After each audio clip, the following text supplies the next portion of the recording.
Mandy, you've had quite a few record hits, and Zach, you've been singing and performing since you were young. Yeah. Did you feel less pressure singing through your animated characters and not having to be seen? No. No, in fact, in some ways I felt more pressure because I kind of felt the magnitude of this film, you know, being the 50th animated film that Disney has done, the first CG, first 3D animated musical, working for Alan Menken,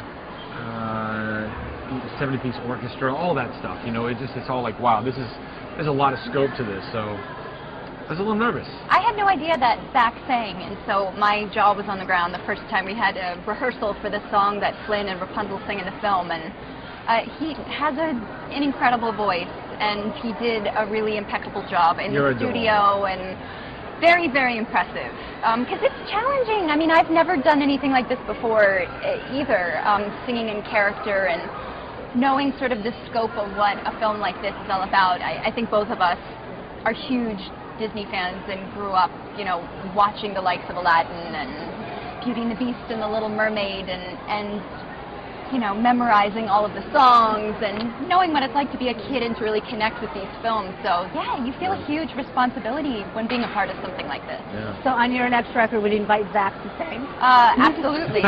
He's very busy, though. I don't know if he would have time for me. Yeah.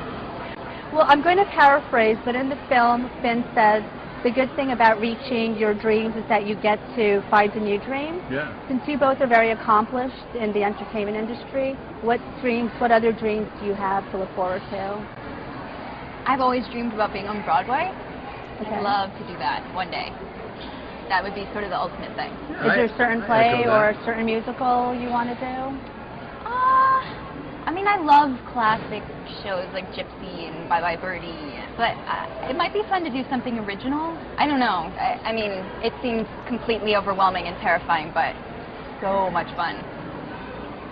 Yeah, I would say the same thing. I've always wanted to do Broadway as well, and came close, but it didn't work out, and would love to get back to stage. You know, I grew up doing all theater, really, a lot of musical theater as well.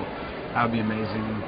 I don't know, whatever's in God's hands. I just want to keep doing good work that people appreciate, and you know, doing right by the audience, because that's what entertainment's all about. Byron, Nathan, when you guys were directing this film, was it important for you to have any of the actors work together? Well, you know, the great thing is that we looked for actors that would have, their voices would have chemistry together, and we did an extensive search for Mandy's role, Rapunzel. We looked at over 300 actresses. They all came in for us, all sang for us, all read lines for us, and we were very particular about our choices because we knew if we found the right people that automatically those voices would have chemistry, whether or not they were recorded together. You know, it's great. When people see this movie, they actually think the actors and actresses were in the same room together. It really worked out that well. You sit there and they do the lines over and over again, and then we shop takes for the lines, and it took a lot of work, but we were very happy with the results. Were you fans of the story growing up, or what made you want to take on this project?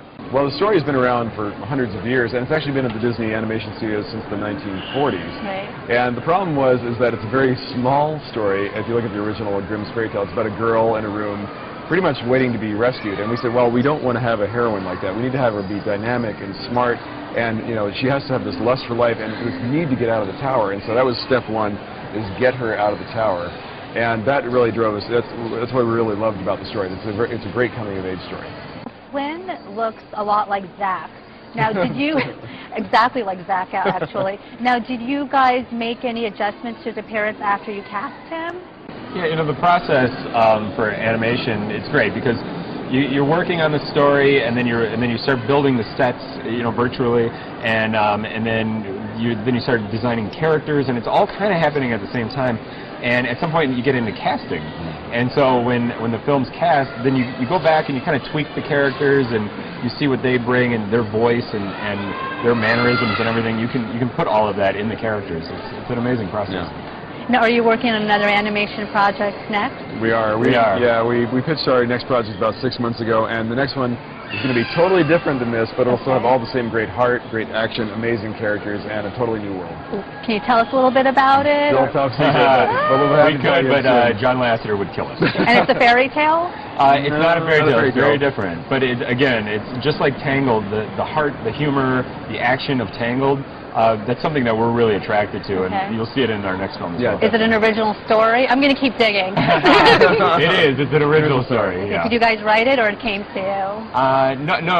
It's something. It hasn't been written yet. We're kind of in a beat board kind of stage, like trying to figure it out. Now, your character is particularly overprotective of Rapunzel for her own selfish reasons. Yes. As a parent, do you find yourself overprotective of your kids, or would your kids, after seeing the film, would say, "Thank God my mom is nothing like that"? I hope, well, my little one is 5, and then I have 2 older stepdaughters who are now grown, but the younger of whom I helped raise. And I think she'd say my mom's not like that. Or you hope. I hope, yeah. That's why I said I think. I can't speak for her. She's an adult.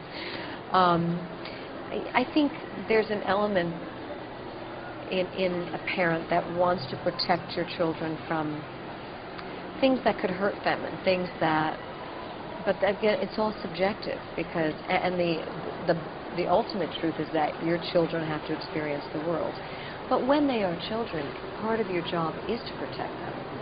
So it becomes complicated in terms of the gradual letting go. My daughter just went to kindergarten this year, so that was a stage in letting go, you know. Now, you're a very accomplished Broadway actress. Did you find it less challenging to lend your voice to an animated character? No, I found it, first of all, it was the first for me. So anytime I'm doing something new, and that's my favorite thing about my work, is that I get to try new things and do different things, different kinds of parts, but in different mediums, in different types of storytelling. So I'd never done animation before.